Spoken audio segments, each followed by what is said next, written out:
Assalamu alaikum. Ran mai gari ya huta. Ran mai gari ya daɗe. An gaida sarkin dogarai. Yawwa. An gaida sarkin dogarai. Ina kan hanyar tawowa daga inda ka aike ni. Sai na gani wannan kafta wannan mari. Sauran ka ɗaya mutum ya faɗa wannan gulbin da muke da shi a bagarin. Ya ɗaga hannu zai rama na ce mishi muna da doka mai ƙarfi a cikin garin mu kar ya rama. Na ce mishi bari mu garzo mu tawo da ku fada a zartar mai da hukuncinsa. Gaskiya ne. Yawwa. Na gode. Yanzu kai dan hun banka. Kai za ka yi?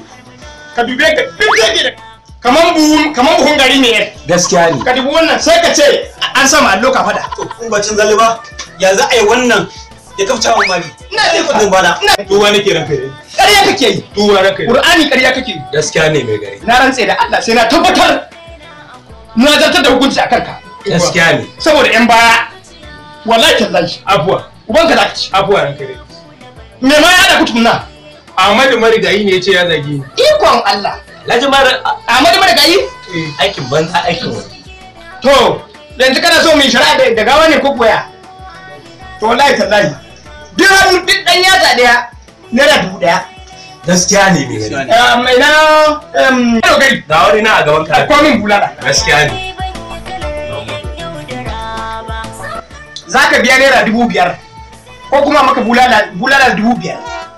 Wanne ka zaba daga ciki? Ranka da ina zaɓi taron dubu. Ƙarya kake da talakawa. Amma za a min lamani in je gida da ko saboda a halin yanzu ban tare da su. To kai sauri ka je ka dauko. Insha Allah. Gaskiya ne. Insha Allah. Maza ba da himma. Kar ka ba. Yara kis.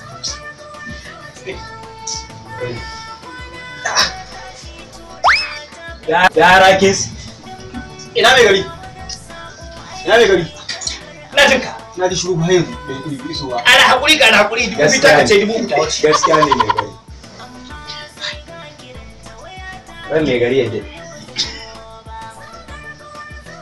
Ina dogari. Ga wannan a gaban ka. Dogari. Malam Tanimu. Tunda ne wannan bawan Allah bai dawo har yanzu. Gaskiya ne. Ka ji ko? Ina jin kamar. Haka ni sauri yake yi. Gaskiya ne. Ka gane ko? To dan haka idan shi ya gawo kuɗin Gaskiya sai ne. a bawa mai gari ko? amma yanzu dole sai na rama mari na gun mai gari don haka bari rama sata